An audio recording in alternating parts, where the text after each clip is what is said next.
All right, everyone. How's it going? Hopefully, you're having a good day today. In this video here, I wanted to talk about the different handhelds I typically use. I don't want to say on a daily basis, but I do use it often enough that I do have an area where I basically keep all my handhelds at. And then, whatever day I'm in the mood for, I just grab one of those, take it with me, and if I feel like playing games while I'm out, I have that device for it. So, first and foremost, of course, when it comes to handhelds, of course, I'm going to have a Nintendo Switch. This is the OLED model. And what makes that one a little more, I don't want to say more special, but what makes it very versatile, though, is the wide range of different games that's available for the system. And unlike, say, like a PC handheld or using like streaming devices, there's a couple of things that is still going for towards the Switch, and that is the portability factor. Now, the Switch, for a handheld, it's obviously going to be larger than, say, like a PlayStation Vita or 3DS or even the 3DS XL, you know. But when you compare it to other handheld systems out there, like a Steam Deck or a ROG Ally or similar devices like that, this is probably going to be one of the more versatile portable gaming devices that you can actually take with you still. Plus, there's so many good games on it, and you don't always have to have an internet connection to play those games, even when you're out and about. So that's part of the reason why I still really like the Switch. Yes, a lot of the games, especially a lot of the more high profile third party games that do eventually come out for the Switch, yes, there are some sacrifices, downgrades, um, even like the frames per second can be much lower than playing on a console, but because it is playing natively on the Switch, if it's a game that you don't really need an internet connection for like any kind of DRM or just for whatever reason, it's still a solid choice. So the next handheld I use, now this is going to be one that I use it every once in a while, but not that often either. And that is the Logitech G Cloud. Yes, the infamous Logitech G Cloud that was designed from the ground up to be a streaming device. Now, here's what's really funny about this. Now, I'm making this video after the release of the PlayStation Portal. You can use this thing to stream PS4 and PS5 games from your PlayStation console onto this. Yes, it is technically possible. So, the PlayStation Portal is what, like 200 US dollars? This is about 250 ish. So, for about $50 more, you can get a device like this that not only has a built-in web browser, but you can also use it for the Xbox streaming, Nvidia, GeForce Now. Um, there are other streaming services like gaming streaming services. Plus, because this actually runs Android, you can actually play Android native games on this thing too. So there are some aspects about this that you can actually have games installed natively on this thing. Plus, on top of it, because it is running Android, you can run Netflix, YouTube, Hulu, Disney Plus, all that stuff on there too. So for like an all-in-one game streaming system, and you might as well just spend the extra like $50 and get one of these instead, if I'm being quite honest. Maybe these are more like $299, 50 to $100 more. But for that kind of money you're already spending, you might as well get a device like this at that point. So for me personally, I've used this for my Xbox. I've tried it with the PlayStation 5. Um, oh, you can even do the Steam Link on this thing too. So there's a wide range of different services you can use on this thing, that instead of having like multiple different streaming devices for each platform, you can literally just have one that does all of them. So basically this handheld, I do primarily use it strictly for the streaming stuff, but whenever I do want to stream, I typically just use this mostly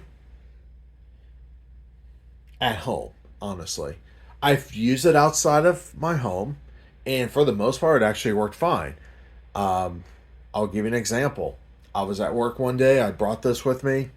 On lunch, I decided to play some games on my Xbox, so I streamed my Xbox onto this thing, and surprisingly, it was fine. Like, it was legitimately fine. Like, the quality, the responsiveness was no different than me streaming at home within the same network. Now, it could be also because my Xbox is connected through Ethernet, so it's not using Wi-Fi. So that could be a reason why I'm able to get a better connection, because the Xbox itself is already using a more reliable type connection.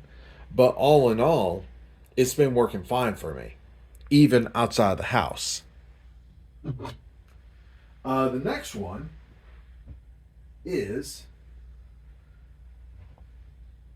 the PlayStation Vita. Yes, even after all of these years of having the Vita, I still use this. I'm not the biggest PlayStation fan when it comes to the home consoles. I used to have a PS5. I sold it mainly because eventually the PS5 exclusives were going to come out on PC anyway. So I'm like, why should I have another piece of hardware when all of those games are going to come out on PC? And already there are several PS5 exclusives that are now on Steam, which I have on there, like Returnal, Ratchet and Clank Rift Apart. There's several others, PlayStation games I have through Steam. So for me, having a PS5 personally, not really that big of a deal, honestly. Maybe I would consider getting a PS5 in the future, but for right now, I don't really see a need for me to have one. Now, when it comes to the handhelds, I'm probably one of the few that always preferred Sony's handhelds over Nintendo's handhelds, at least at the time. Now, the Switch kind of trumps it now, but at the time, I've always preferred the Vita over the 3DS. When the PSP and the DS was commercially viable, I've always preferred the PSP over the DS. Now, I've had both platforms. I've had a lot of fun on both platforms. It's just a lot of the games, at least at the time, that I preferred playing were always more on the PlayStation side. So maybe I'm a little biased on this, but I still use the Vita to this day. Plus, fun fact, this Vita is jailbroken, and I'm able to have full access to every single Vita game that's ever been released and just download it. So, plus homebrews and all that fun stuff too. So, the Vita, even in 2023 when I recorded this video, is still an awesome, awesome piece of hardware.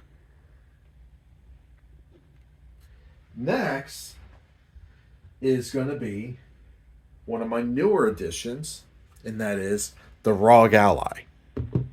Now, I used to have a Steam Deck. I'm actually ordering a OLED version, which is the limited edition version, because like a translucent black case with a red accent. So I don't know if you ever noticed, with my YouTube branding, it's like a black and red theme. But in terms of the ROG Ally, I used to have the Steam Deck, sold it, and got this to replace it. I do want to get a Steam Deck again, mainly because there are things about the Steam Deck that actually functionally just works better than a Windows handheld. However, for me, the big thing about the ROG Ally is not necessarily because of the power, but because the hardware itself, everything about it was designed from the ground up to run Windows on it. And that means not only I have access to my Steam library, there are games through Steam that simply just does not work on the Steam Deck, but works on the Ally. I have full access to the Epic Games Store. So games even like Fortnite, I can just play on this thing natively and it works fine. And also the Xbox app. So not only for like the Xbox streaming, but obviously whatever PC versions are available through the Xbox app, because I paid for Xbox Game Pass Ultimate, I also have full access to the library of games on the PC side of things. So, yeah, a Windows handheld PC, great for it. Now, when it comes to the hardware, though, I've been reading up online that people's been having issues, especially with the SD card slot. Personally, for me, knock on wood, but I've never had an issue with the hardware itself. Now, I've had Windows issues, but that's because it's Windows. But that's also something I expected going into this, is that yes, it is going to run Windows on it. Yes, every once in a while, Windows does do some janky things.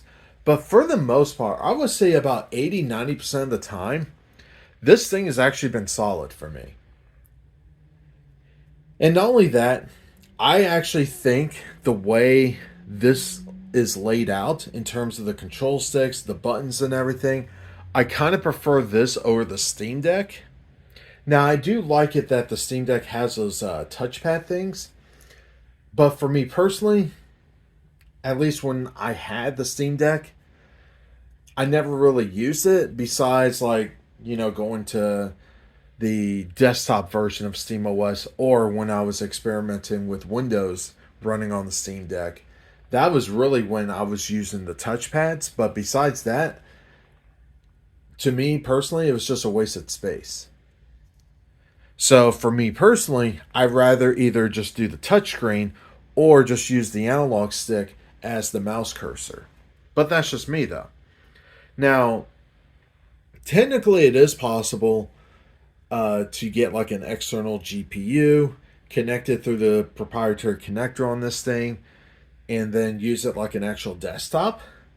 I have a desktop PC that's a lot more capable, and I wanted to just keep this thing as a handheld only. But in the times I've been playing games on this thing, not only the games actually ran better than the Steam Deck, but at least up until recently, because Valve just announced the Steam Deck OLED models, where those are going to have OLED screens. This is not an OLED screen, but the screen on this not only looks better, but it's also a higher resolution. It's a proper 16:9 aspect ratio, and it supports up to 120 frames per second. Yes, depending on the graphical settings, even in games like Fortnite, this thing will run it in 120 frames per second. And is glorious. The last handheld I use on a semi regular basis is this thing, the Evercade EXP. Now, typically when you see these things, you're going to see them in white. This is actually the limited edition black version.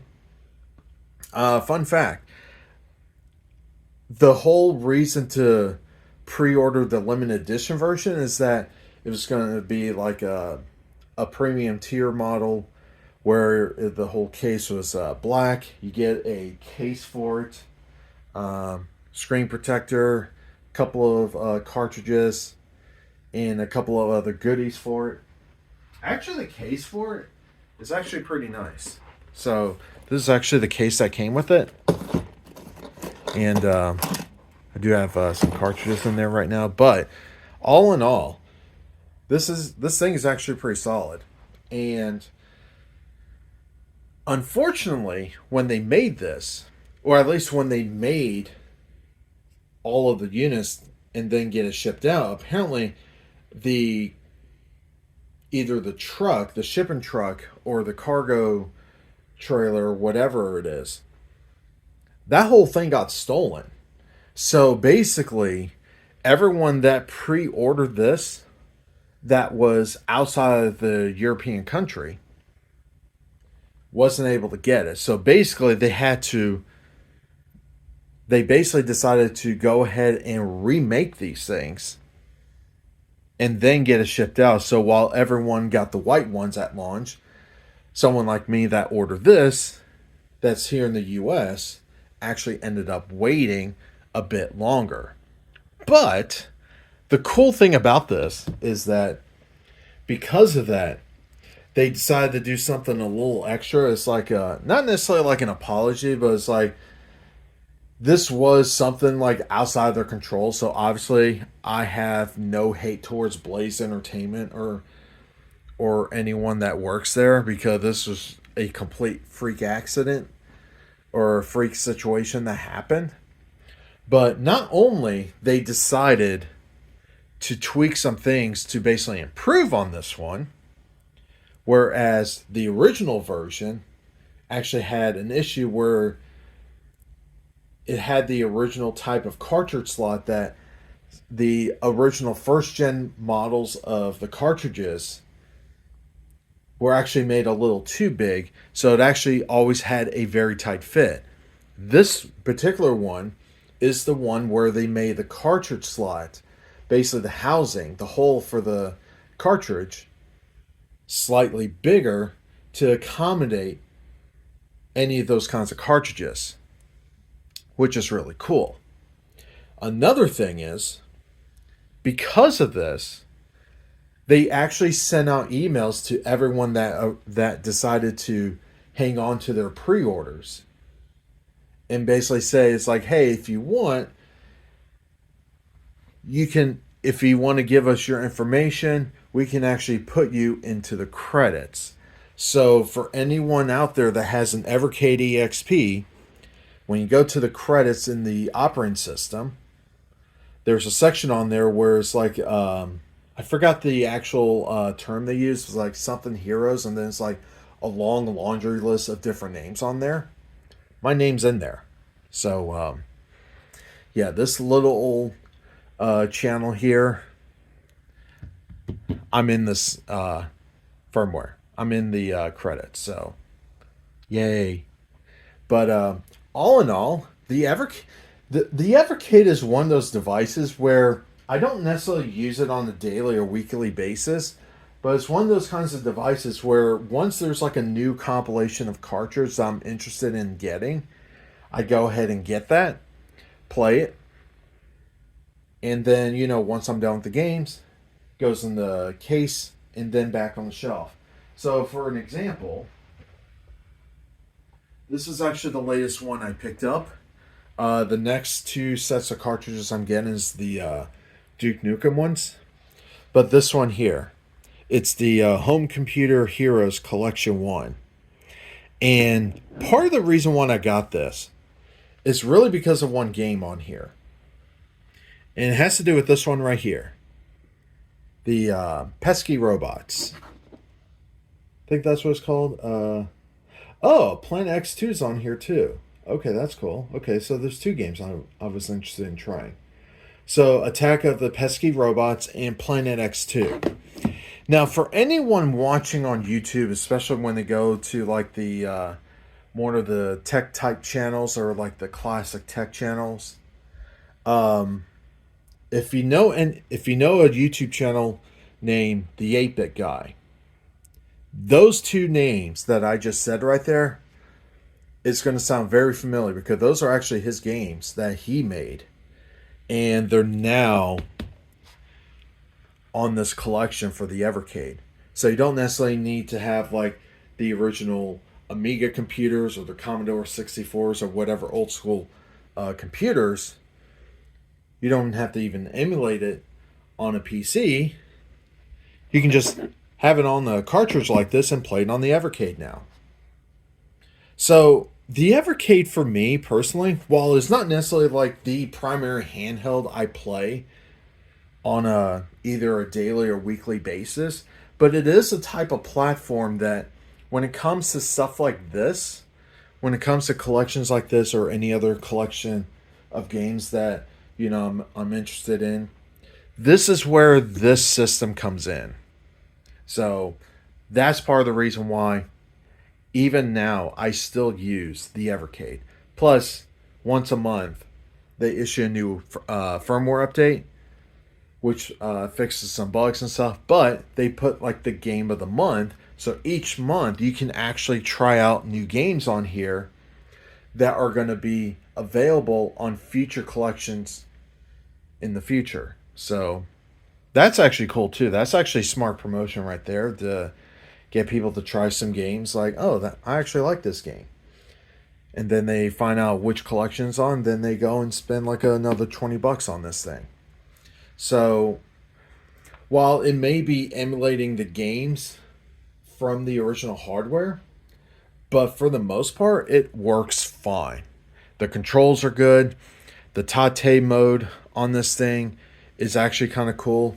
So you can play like some shoot 'em up games or, some kind of arcade game that would be more in this orientation. This handheld allows it. So I also have the original version of the Evercade and the Evercade Versus, though I don't really use those anymore. But this thing I do use. So, but these are the different handhelds I typically use. And yeah, I really enjoy these things. So if I put that there, if I put that thing there, grab these other two. Let's see, throw the switch there, and have that sitting there. So anyway, that's pretty much it. Like always, have a good one.